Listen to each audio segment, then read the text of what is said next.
background. All right. How good was that? Great way to start the day with some Taylor and some preparedness. Oh. Service request time. All right.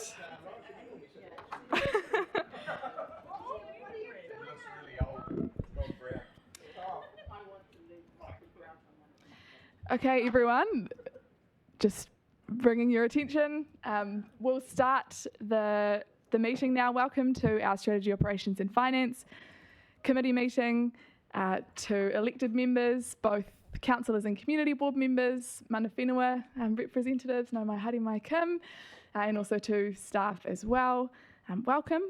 I wonder if, Kim, you want to do the council blessing or a karakia? Otherwise, I'm happy to.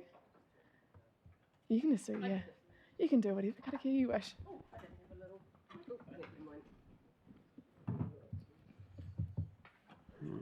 Kia ora tātou, nau mai hara mai, ki te kaupapa rānei e, me karakia tātou, whakataka te hau ki te uru, whakataka te hau ki te tonga, kia mā kina ki uta, kia mā taratara ki tai, e hia ki ana te ātākura, he teo, he hoka, he hauhu, tihei mauri ora. Kia ora, Kim. That takes us to item number 3, apologies. Just received one from Michael Moore. Are there any other apologies? I'll move that Michael's apology be accepted. Seconder? Deputy Mayor Kirby. All those in favour? Against? That's carried. Declarations of interest relating to items on the agenda. Have not been made aware of any. Public speaking time for items relating to the agenda. Also not aware of any public speakers. Deputations, there are none. Members' business, none. Updates, there are none. And that takes us through to item number 9, reports. 9.1, developing Vision Kapiti, completion of stage 1. So Gina, yeah, and Chris, over to you guys. Thank you. I think I'd just like to open and just with a bit of, I'm going to make it a statement. Today we are seeking your approval of stage 1 of Vision Kapiti. This is the culmination of at least 12 months work from you, actually, and engagement in the community to hear and understand what's most important. You'll see in the recommendations that we are noting that we have incorporated the views from more than 7,700 individuals across the community. 2,800 of those views came directly through Vision Kapiti. We also incorporated views from wider consultation that people had made that they've talked to you about. That comprises around 17% of the population in Kapiti at this moment. And I just really wanted to highlight that we have taken with you a really robust approach to hear from as many parts of the community as we could so that it could be representative of the community as a whole. And as a result of that, you will see in the material that has been tabled, there are a variety of views coming through. And in some places, you will see that there's priority, for example, for, I will use growing, where we grow, where we might intensify housing here, but not here. So there's a lot of views that have come through around what good growth and development and our aspirations for the future look like. And we believe that this is going to be a really valuable base to move forward to our second phase of work, where we actually start to look spatially across the district at actually how do we bring it to life. So this is a really important first step to understand what our community is saying, with the intention of then saying, how do we bring that to life? So today we won't talk about how we bring it to life, but the second phase of work that is mentioned in here, and we will be starting to work with you on, and you with the community into early next year, is starting to go, how do we start to bring this to life, leading into a further piece of work to really understand the options, the cost of those options and what it looks like over the next couple of decades. So we will also, once you approve this, be looking to come back and just share with you the new website, which will have some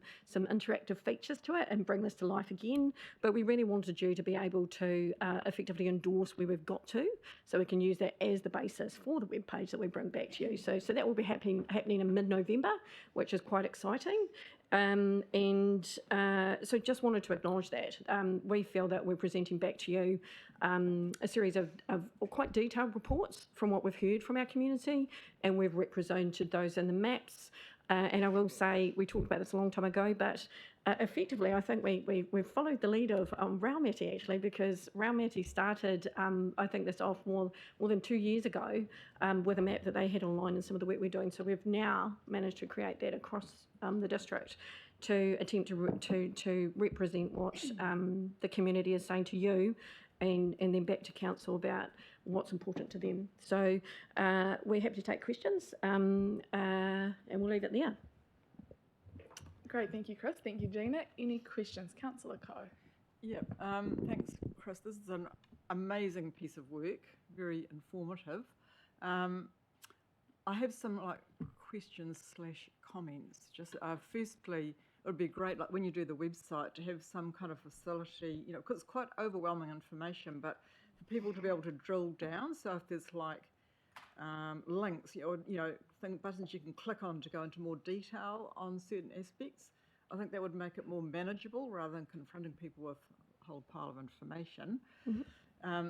But also, I think it would be good to signal to the community how we're going to use this information, so they don't just go, oh, well, so what? That's all motherhood and apple pie, to use one of my phrases. What does that mean and how are we going to use it? So I think it would be really important to signal that. The other thing too is, with those areas where there's conflict, like climate change is definitely one, housing and growth, intensification, that sort of thing is another one. I'm just wondering, we have talked at times about citizens' assemblies, whether we can find a way to bring people together to kind of thrash out some of these things, because I think the challenge now is, we've got this high level thing, which, nobody's really going to disagree with it because it's so high level. So it's where the rubber hits the road that, that starts to become useful. So we've now got to drill it down, into goals and then specific actions.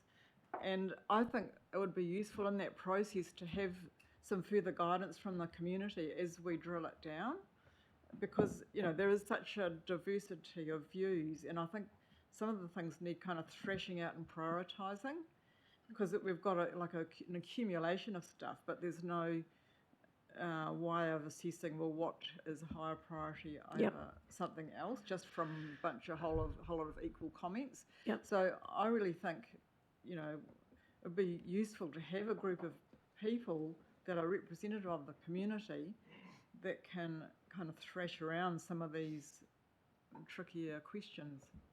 Yeah, I think I saw Gina writing some notes about your first 2 points around our webpage. So when we come back, we'll make sure that we can. Well, we're obviously going to share it with you before it goes live, but we'll make sure that we've incorporated that. And I do know in the design pieces that I've seen, there's definitely stuff you click into. So it's overall, and then you can click as deep as you want to go, but we'll show you that. Around the point about, hey, the next steps. I think from paragraphs 15 to about 19 in the paper, we do talk about next steps. We are intending to engage the community to test what is the priority and what goes first, but also I think we're going to be looking at how we start the conversation around what it is we're trying to get out of spaces, and one of those, just as an example, is town centres, and how we bring that to life and how we bring some of those aspirations into that. We will be, when we talk about looking spatially, literally be looking at getting some feel from people about if we're here now, what needs to change in really practical ways. Where there are those tensions, the idea of the citizens' assembly, and I'll put it in sort of a quote, however that works, but getting a representative portion of the population to be able to engage with us on some of this, absolutely. So we'll be coming back to you before we get back out next year to talk about how we might shape that up. So definitely be part of our next steps. Yeah, because I think, one of the problems with putting things out for submission or public comment is there's a bias in terms of who responds to those kind of things. Whereas if we have a representative group where we've got a group that's literally representative of the population, we've got young people, old people, Yep. whatever, it's possibly a fairer way to do it, Cool. rather than rely on that segment of the population who always puts in a submission or comments on stuff, and then it kind of biases, skews the input, if you know what I mean. Yeah, absolutely agree. Yeah, and I think we well, as well as thinking about that representation, I mean, there's obviously district-wide. I think what's come through at a local level is there is quite different views in different parts of the district as well. So Yeah. wanting to make sure we get that sort of spread That's of right, yeah. view that way as Yeah. well. Yeah. Great, thank you, Liz, for those comments and also questions as well, and thanks, Gina, for noting them down. Yeah. Oh, can we? It's just in relation to what Liz is exactly talking about. Yeah. Yeah. So we've got to be a little bit wary about that, Liz. I was just thinking, because I hear what you're saying. We went through a process in the last representational review where we went actually to the fringe areas and got that sort of conversation. Problem was, it was quite removed from what the mainstream was thinking, and we got hammered for. Oh no, I'm just saying. I'm just bearing in mind it needs to be that representative group as such, because Sorry, it almost feels like we're getting into debate. Could we maybe thrash that out? Yeah. If people feel like they have further things to add, but I think the idea's been noted, and the kind of practicality of that and how it would work can probably be discussed in a different forum. I think Bede's question might be along a different line, so maybe Janet is yours. Okay, so we'll go to Bede then. Okay. Yeah, I did send this through in advance. So just had a question. I noticed that Public Voice was contracted to do the research analysis on this, and I was just curious as to what the cost of that work was.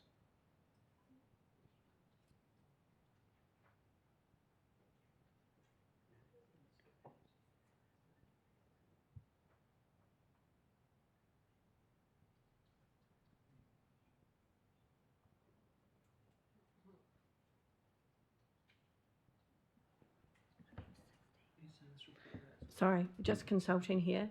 What I can say to you is initial the work that was undertaken was about 30K. But what I might do is just come back with you, because I don't want to have given you the wrong detail here. And apologies, I did not actually see that yesterday. So let me come back to you with a precise number if that's what you're interested in. Thank you. Cool, thanks. We'll make sure that the loop's closed on that one. With an answer after the meeting would be great. Janet, Actually, he didn't say what I thought he might say.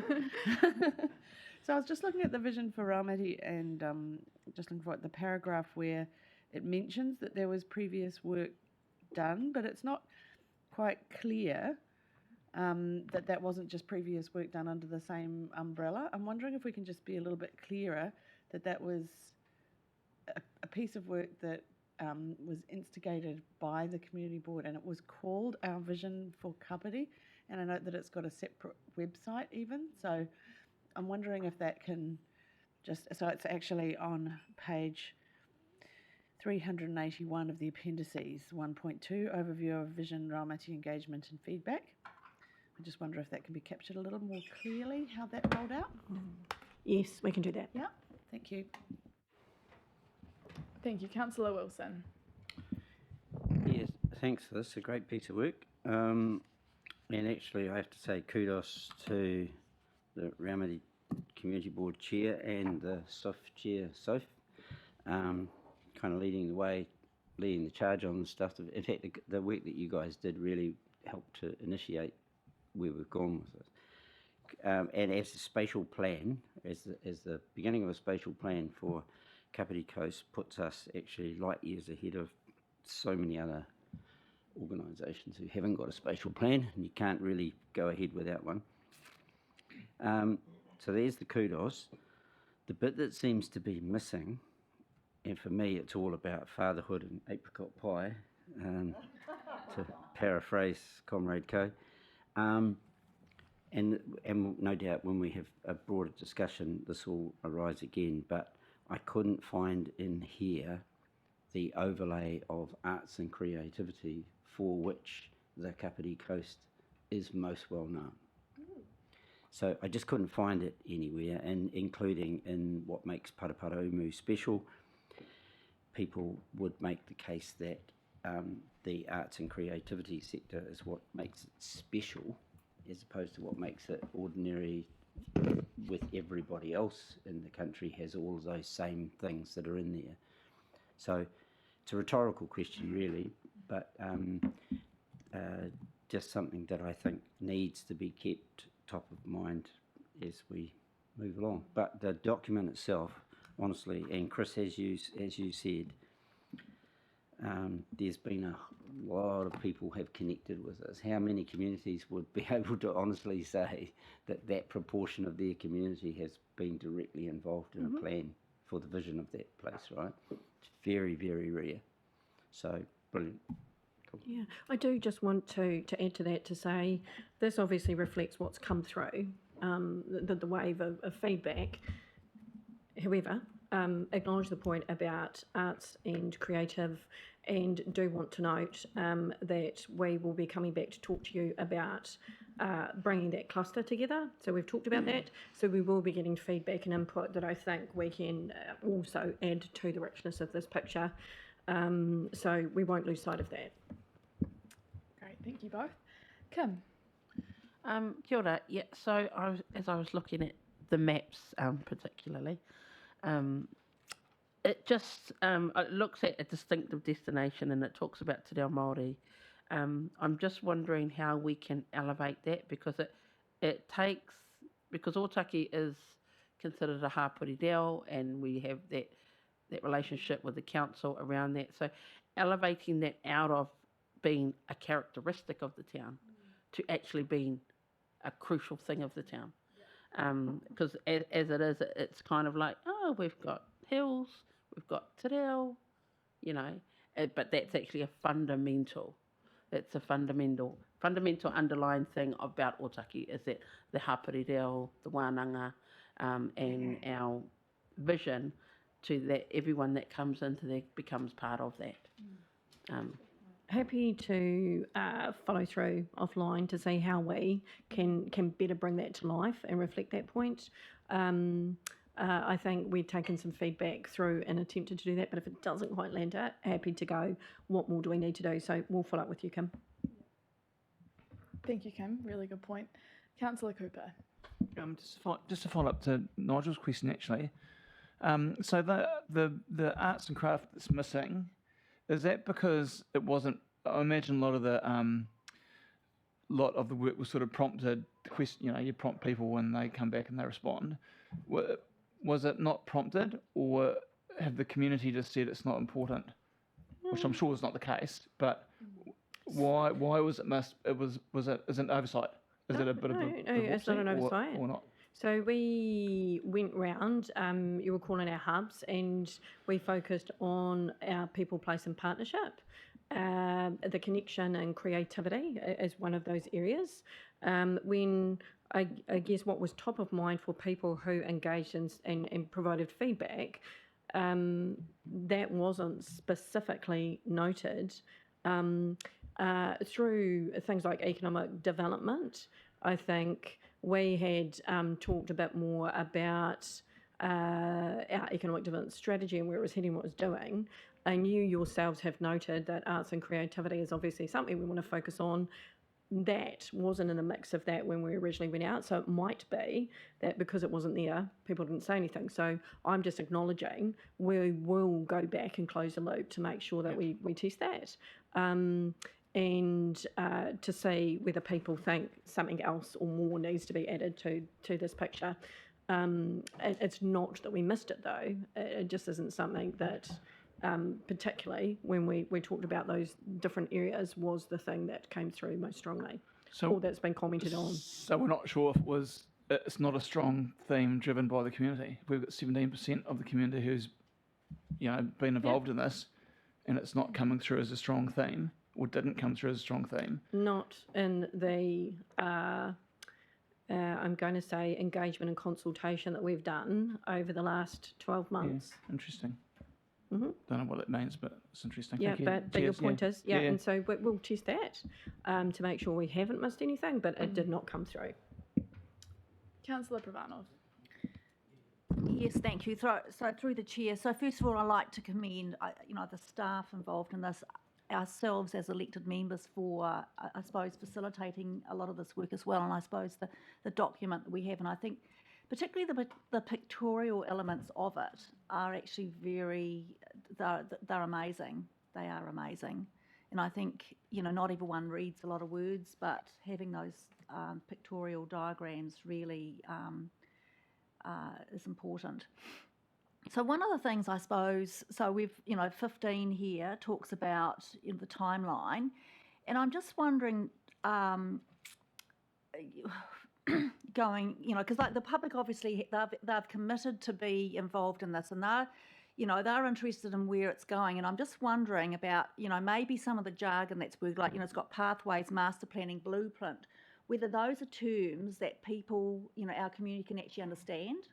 And maybe some of the terminology needs to, maybe needs to be amended so that they can understand where this is going. And then I suppose the other part of it too is that, and I see that it's going to be in our next long-term plan, but that's not really included in, well, I suppose it's not included specifically in point 15. And I think that's ultimately what people are wanting to know is going to happen, what actually is going to come out of this, what's actually going to be done or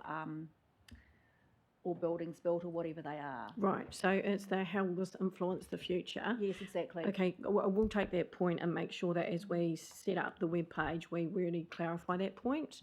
I think, importantly, part of this processing included testing your top 10 priorities now, and they are in the long-term plan. So we've got that current state, and then the idea is that with the additional material we have, that informs the next phase of our LTP and our planning. So we'll make sure we make that very clear. And I will just note, when we had our engagement hubs, and obviously you met people, some staff supported you, a very light portion of staff, but we did talk to people about how we'd bring it to life and the next phases of work. We talked to them about effectively how do we bring that vision to life, what options are there, costing them out, and then getting feedback around what's most important to push forward. That was really positively received by people. I've just used really plain language there to describe that. So take your point, yes. and we'll see how we build that into what's on our webpage so that we're bringing it to life. Yep. Yeah, and I think timelines too, so that people, and, I suppose you've got to be flexible, but it's, timelines as well, so people think, well, it's not going to happen by the end of the year or whenever. This is a long-term We'll note that down. process. Thank you. Yeah, I agree. I think it's important to kind of manage expectations around the timeline. Yeah. All right, is there someone who would like to move our recommendations? Yep. Councillor Coe? Yep. I'm happy to second. Right of introduction. Sure. Look, I think this is a definitive piece of work which is hopefully going to provide a guiding light for us for the long term, up to, I think, 2060 is the aim, isn't it? And, the fact that it's got had wide involvement from the community means it has some credibility in behind it. The hard part now, I guess, is what we do with it next. How do we bring it to life? Particularly in the context of what's happening within the financial side of things. But yeah, to me, this does truly offer a blueprint for Kapiti. It's something that we have long needed in this community to have some guidelines within which we work, which it's a way of the community informing us as to what their priorities are and what we therefore need to be prioritising in terms of our annual plans and long-term plans. I mean, realistically, this isn't going to kick in until at least the next long-term plan, but I think it would be a good goal to have, that we have this pretty much worked into shape by the time we do the next long-term plan, so that we can start to, bring this vision into reality and know that we're actually hitting the right mark with the community. So, yeah, to me, this is a vital and long-awaited piece of work, and congratulations to the staff who've undertaken what has been really a massive engagement project with the community. So, yeah, I'll leave it at that. Thank you. Thanks, Councillor Cove. Mayor Holbrook. Yeah, huge thanks to the staff. It's just been such an enormous amount of work, and there were a few engagement sessions where we were meant to be there and we weren't, and staff were. Just want to acknowledge that. In the rain at market sometimes, and just a massive amount of work. I also want to acknowledge the work of the community boards, who really embraced this and ran with it, and the local visions really reflect those distinct kind of, but crossing and kind of some similarities. I think what's really useful about that is that we're able to embrace that we live in a big district, but with these distinct communities of interest, which has always been a challenge for us. What this also enabled us to do is, through the long-term plan where we used to do this kind of work, some of this kind of engagement work, we were able to focus our attention on our financial and infrastructure strategies and really nail those through the long-term plan process, which I think was really useful. And this will also be really useful as we, not just for the next long-term plan, but as we prioritise over the next year with, as Councillor Coe said, our constrained financial environments and finding priorities so that we can keep the rates rise down as much as possible next year. So I've heard a little bit, that creating this some kind of aspirational wish list in a way might have negative financial implications, but how it helps us prioritise actually will help us to save money. So that's just so useful. I also like that during this process we did, I think at Councillor Halliday's suggestion, dig out the old local outcome statements, which was the last time the council did a piece of work similar to this. And so we weren't completely reinventing the wheel. We were, looking backwards as we walk into the future. So just a really great piece of work, and really looking forward to the next stages. Kia ora, thank you. Councillor Halliday. Thank you, through, I was nearly saying Madam Mayor, thank you, Madam Chair. It's interesting, we get to these points and sometimes we're here picking holes in things as such. And I just wanted to speak, I guess, because this is a great piece of work. This is fantastic. And we've come from the outcome documents, which gathered a bit of dust. And the trick here is to keep the momentum going, but I can see how that's going to happen because everyone's bought into it. And we can note that by it's already being referenced by the community and their engagement with us as well. So hearing what you're saying, Liz, but in regards to how it's going to be implemented, but it's already being looked at, and it's not just about what we do, but what it does, it gives that plan that we start to colour in our district with regards to what we want to see happen. We do all the big infrastructure stuff and all that sort of scenario there as well. I'm getting a bit hammered at the moment, of course, with regards to the fun stuff around the edges, if you like. But by painting the picture, that means that the other people can buy into that and potentially provide those things as part of our community as well, which I find quite exciting too. Or we can, get those buckets of, access those other buckets that are available to us as well, because without a plan, we're on the back foot. And with a plan, we're on the front foot, and we can be working ahead of the game rather than constantly playing catch up. And in reference to what we're just talking about with regards to the arts, there are these subgroups that are working in our district. It ticks the same thing, but generally the community are just getting on with their day-to-day activity. They're interested in those sorts of things, and it's up to us to elevate those sorts of conversations as well, capture those sorts of things and elevate. And it's part of our tourism strategy, which we haven't even put in place properly yet. You know, we haven't actually promoted who we are, what we are, and this to me helps create a blueprint around that as well. So I'm looking forward to engagement. You know, there's just with what we've got here, we can engage our community. I'm looking forward to working with my community board with regards to okay, this is do we agree with this? How do we move forward with this? And it gives us some things to grapple, you know, to take and run with potentially as well. So no, I think it's a fantastic piece of work, and it's always going to be ongoing. But the foundations are strong, and anything that you do like this, if the foundations are strong, it'll have legs and it'll last. If the foundations aren't there, and that takes time. But if they're there and they're there strong, then this will go on. So no, big ups to the team. Thank you very much for all that have participated in this, and looking forward to colouring in that picture. Nice, thanks, Councillor Halliday. B. Larissy. Oh, thank you. Good morning. Yeah, look, without a vision, the people perish, right? I've been saying since the 2019 election that this vision needs, this district needs an overarching vision, and so it's great to see something developing. I'm really supportive of it. Obviously, I've had a little bit of involvement with the process here and there. So I just want to take it as clear that, you know, I've got a lot of good things to say about it, but there's just something I noticed as I read through the appendices. Obviously a big document, so I only read the Raumati one. As I was reading it, I felt there's something missing here. Felt there was kind of an absence of, there was a heart missing, there was a connection missing, it felt a bit generic. And I was kind of wondering, what's my problem?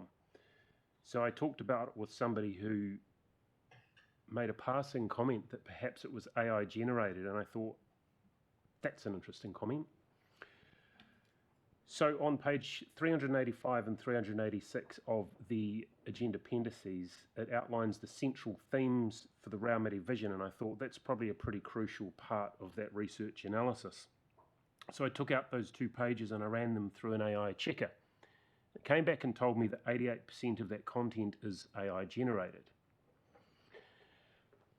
Now, I'm not completely, don't completely object to AI being used in the world. It's a tool, we need to learn to use it. But it seems to me there's a connection between using AI to do your research analysis and somebody saying, I don't really feel like that kind of is my community being represented. So I think that there's a bit of a problem there. Maybe we need to just revisit it. And I have had a quick conversation with a couple of other people who have sort of said, yeah, that they felt it was a little bit generic for the areas as well. Maybe there's another layer that we need to go through in terms of reconnecting it with our communities, because if we don't get the connection right here, that's going to flow through all of the other work. So just something that I thought I would comment on. I was also a little bit suspicious to see Public Voice's name on here, given that they were the company that told us that our community didn't want community boards 3 years ago. So that also put a question on my mind, but that was my main questions and concerns about this report. Other than that, you know, the work itself is good, and well done for keeping it going. Yeah, kia ora, thank you, Bede. And I think maybe there will be an opportunity to kind of think about how we could give each of the individual sections more of a sort of local flavour and some more personality, because yeah, I do hear what you're saying. And yeah, really wanting to make sure that the nuance of the conversation is captured and that the communities who fit into it feel like it reflects sort of that nuance and that character of each of the townships. So yeah, thanks for making that point. Councillor Wilson. Yeah, just to follow on from that, I think the best way to get that local flavour and nuance is to use a local company to put it together, who understand what it's like to live and work and play on the Kapiti Coast. And we've already seen the EDKB nonsense with the KKK thing that the EDKB generated by using a Wellington company, which probably would never have happened if a local business had been used. I have to say that the process for this has been really, really excellent. And when you have a really good process, there's a strong likelihood that you'll get a really good outcome. Bad process, usually dodgy outcome.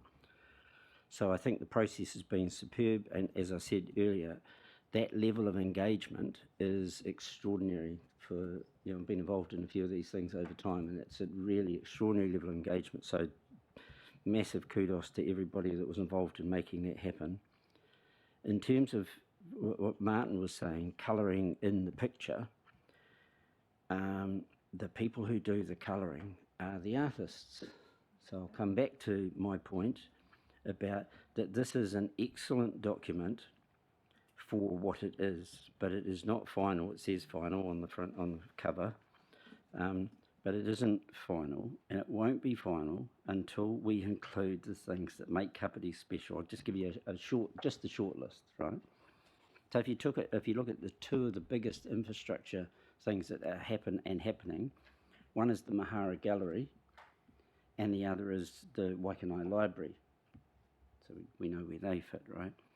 In terms of the major events that people know Kapiti for, like there's the Garden Trail, the Kapiti Arts Trail, which is huge, Maoriland, the two big venues, Te Rakura and Southwards, constant shows and beautiful things happening there all the time. Any number of museums, too many to list. We've got a literary festival coming up. We've got Taste of Kapiti coming up. We've got Whale Song. There's all of these things that are going to make Kapiti special, and that currently do make Kapiti special, that breathe life into the place and colour, aren't here. And until they are here, this will be nowhere near complete. But again, I suspect if you'd had, and I'm not going to be deprecating of the Wellington company that uses AI to produce these things, but if you've got a local company that is plugged in to the local community, they would have come back to us and said, I was swinging a cat the other day and I hit two painters and a potter and a poet. How come they're not in here? Because they're everywhere, aren't they? Our arts people are everywhere. And so I'm pretty sure a local entity would have picked that up and said, this is missing. And what we would have probably said, hey, that's in year 3. We're not neglecting it, we're going to do it, but it would be reflected through this, but it's not here. So that's missing. When we add that in, brilliant. That's me.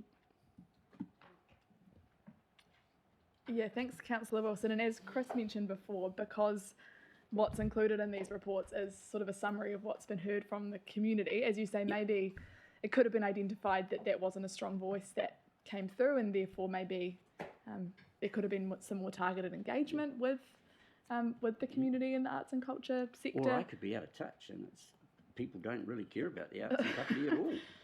But yeah, thanks for making the point. Councillor Kirby. Oh, sorry. Yep. Kia ora. And he's learned, and now he's going to lead. Thank you, Madam Chair.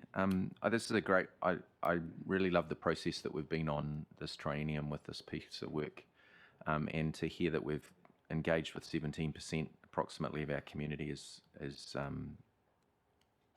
fantastic, because I think that is and continues to be the challenge for council, is how we engage effectively across our community and hear the myriad of voices that are going on, and not just the group that we always hear from.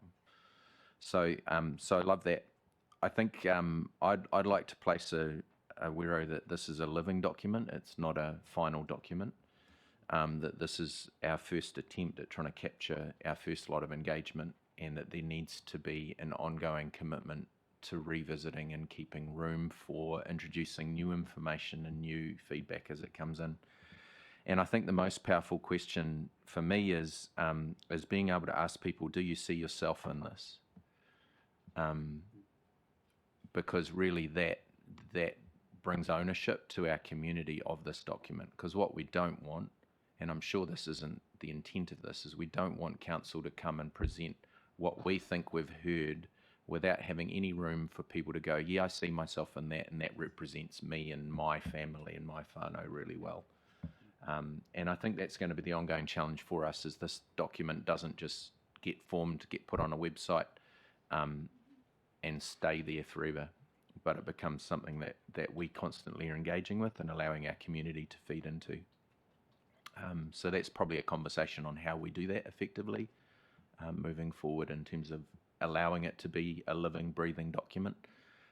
One of the things that I would add into that, and it's captured by previous comments around the heart, that's often a really difficult thing to capture, is the heart of a community and what makes the feel of this place. I noticed there's a question in there that talks about the feel of Kapiti, but when I read through underneath it, the results of that don't really give me a feel. They're things. They're not values. They're not emotional, creative things that connect with people's hearts, and those are really difficult to capture in paper. I get that. But I think that is one of the things that if you ask people, do you see yourself, they'll be looking forward, does my heartbeat align with this? Does this make me excited about living in Kapiti? Because that's what we want to capture, I think, in a vision document. So thank you for all the work that's been done in getting to this point. But Don't normally do this, but Nice. Yeah, thanks, Councillor Kirby. And just had a brief chat with Chris, and in terms of a real kind of simplistic and quick way of showing that there's the clear intent for this to be a living document, we'll take out final from the cover pages of each of the individual community documents and also the overall Kapiti one. So it'll just be summary report as at August 2024. And then depending on when new information is reflected through that, the date will change to reflect that. So simple thing, but I guess to signal that that's the intent. Yeah. Community board member Glenn Olsen. Yeah, thank you. Yeah, I think, there's been great work. What we've all put into this has been fantastic. And, I don't want to take anything away from that. But on this report, as with Urban Bead and some others, I do feel that this report in some bits is not a final. And if it was, it would actually take away from the good work we've done up to now. And the reason is I would, need to question how well this report has been proofread. And I'll give you a couple of examples. On page 338 under Power Param, there's a section here which says, I'll read this line out. The community also desires for better cycling infrastructure. I agree with that. And then it says, and trail tracks for activities like kayaking. I'm like, where that was, what is a... yeah, well, I mean, that just doesn't make a lot of sense, A couple of pages later, there's a bit on Paparam where it's mentioning the 20% rates increase and how unhappy they are, which is more than I thought you guys passed, And there's another bit there, another example is apparently the community has a desire for more intensification and, and building stuff like that. So, these are not what came out of what we did, and it's very generic stuff, and this is where it's, it does feel like the AI has come into it, because AI doesn't always get it right, and trail tracks for kayaking, very much like the type of stuff that you do get out of AI. So, and why a lot of the stuff is reflected in there, there's a lot of stuff I see, which wasn't in the community feedback. It doesn't mean that I don't disagree with it.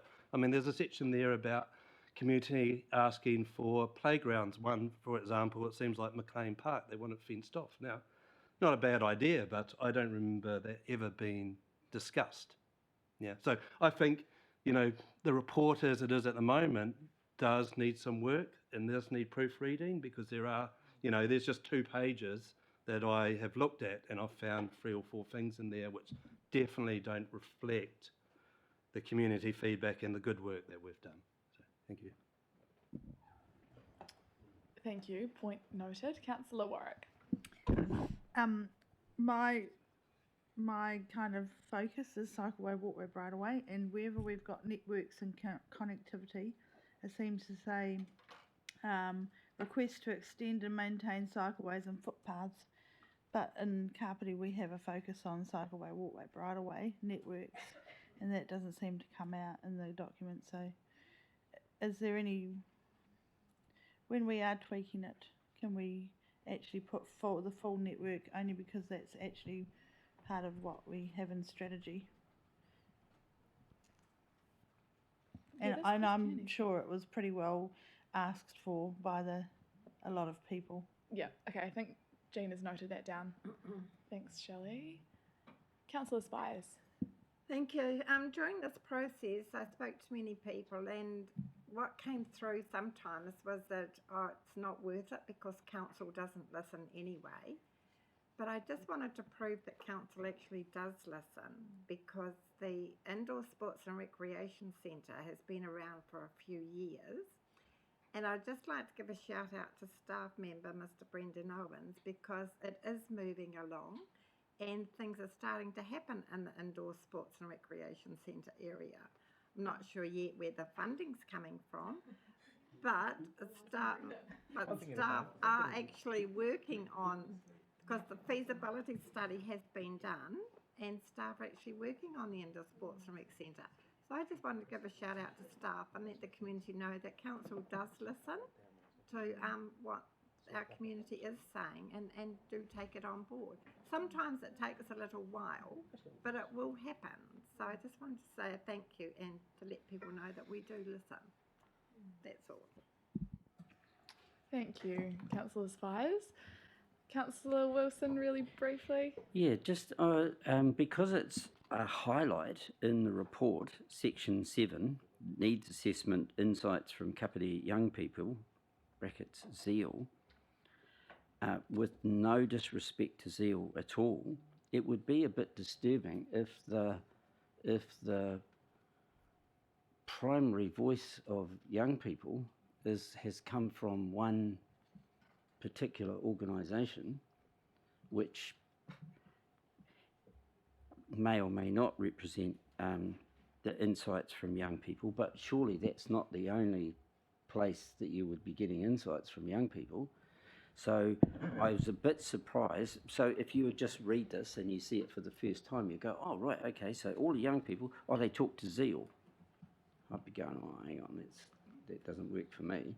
So I'm not sure how that plays, but there are a whole bunch of other ways of reaching young people through secondary schools, for instance, through the Kapiti Youth Council, through a whole bunch of ways you can get to them that aren't just Zeal. And both of those channels were also used as a way of creating the conversation and them feeding into the vision. Yeah, Yeah, 100%. I mean, and Zeal has a customer base of which is included. Yeah. not very many at all, right? So, yeah, it's particularly concerning the fact that it's a headline item in there. It makes it look like a token, or we talk to young people.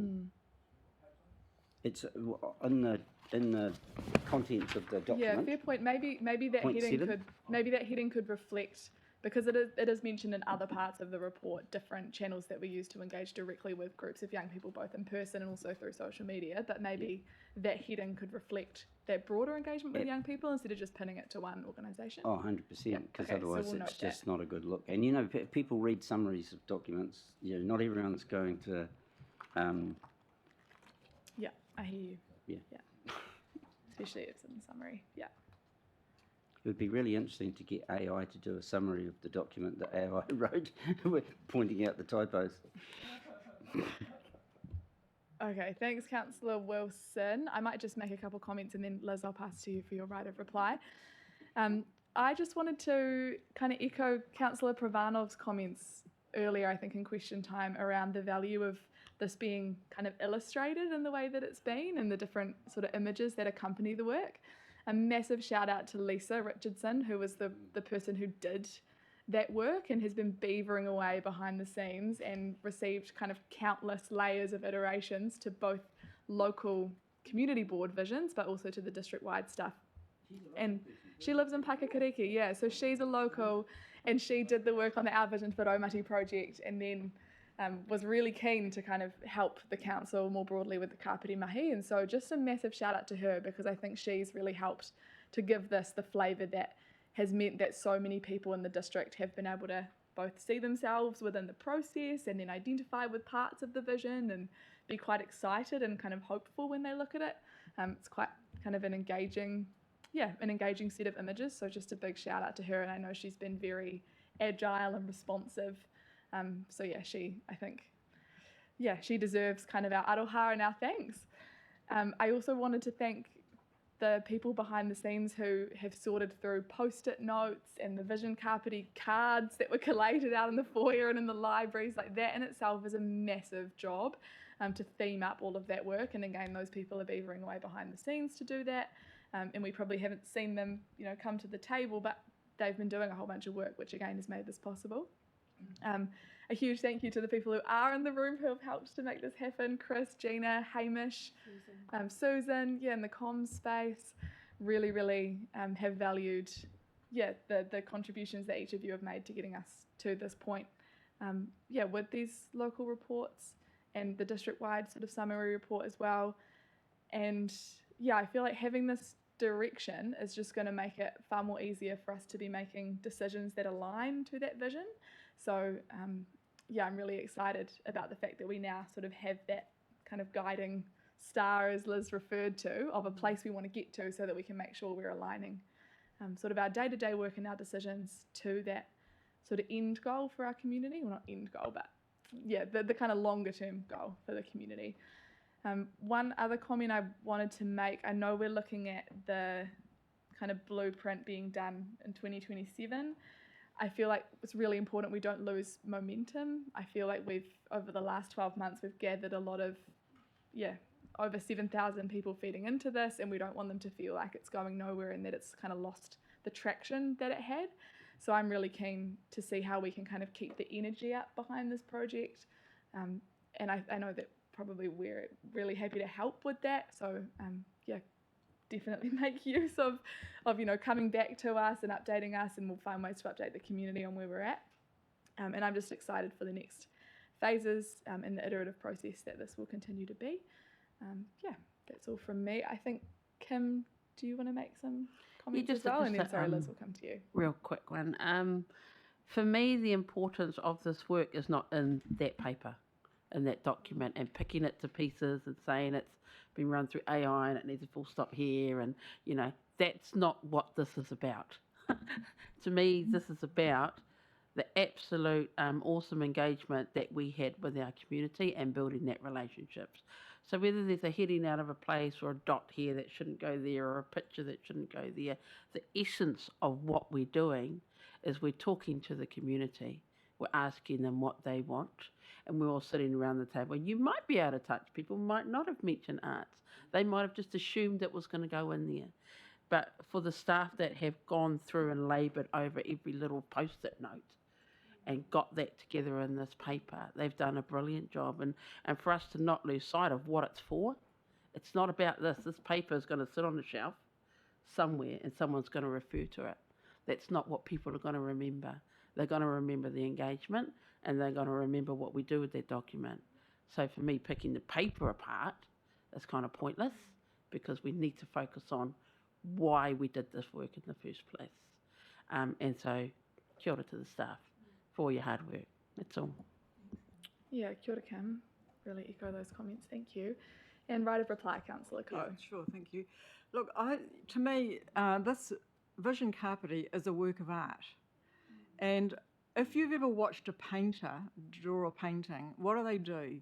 They start with a background, right, which is like a general representation of colour and shape and what have you. And then over a period of time, they fill in the detail. And they start with the broader detail, and then it's not till well down the track that you get into the finer detail. And I think we just have to bear that in mind, that what we've done is created a broad brush background vision. This is just the start of the process, it's not the finish. And we need to work with the community to fill in the detail, because this isn't just one artist's piece of work, it's a community piece of art. right? And so we have to invite the community to bring along their brushes and other instruments and help us fill in the detail. So I think, the community engagement doesn't end here. We need to work with the community to say, okay, we've got this broad background. Let's take, little parts of this painting, this work of art, and let's just try and flesh out some of the detail on that. So I think, Councillor Wilson wants more creativity and art in the in this piece. To me, that's how you get it, is by working with the community to get down to that level of detail. It's too much to ask this document to provide that level of detail at this stage. And so I think we need to set aside those little kind of glitches and what have you. That's just giving us a flavour of what it might be at a local or a detailed level. But there's a lot more work to do to finalise that and to fill in the gaps around that and to make it a bit more precise. So let's view it in that light. And I think if we do that, then we should be able to go forward with confidence and say to the community, hey, help us, fill in the details here. Do you agree that this is like the broad brush concept? Keep working with us so that we can fill in the detail. So on that basis, I would really encourage you to endorse this document going forward and to have information on the website that enables people to continue to engage with it. Thank you. Great, thanks, Councillor Coe. So recommendations have been moved and seconded. All those in favour? Aye. Against? That's carried. Awesome. Thank you. Thanks, Chris. Thanks, Gina. We move now to confirmation of minutes. 10.1. The recommendation to accept those minutes is on page 12. Is there someone who would like to move that they're an accurate record? Councillor Coe, seconded. Mayor Holbrook. All those in favour? Aye. Against? That's carried. And we come now to a closing karakia. Kim, did you want to close since you opened? Yeah. Kia ora. Well, that was nice and short, so. And just acknowledging that's the first earthquake drill I've ever had where Taylor Swift was playing in the background. So that was really memorable. Anyhow, me karakia tātou. Kia tātou katoa, te atu whai o tō tātou araki o ihu karaiti, me te aroha o te atua, me te whiwhinga tahitanga, ki te wairua tapu, ake, āmeni. Kia ora. Now it's morning tea time, and then I think we have a briefing at, annual plan kind of approach briefing at 11. So 30 minutes.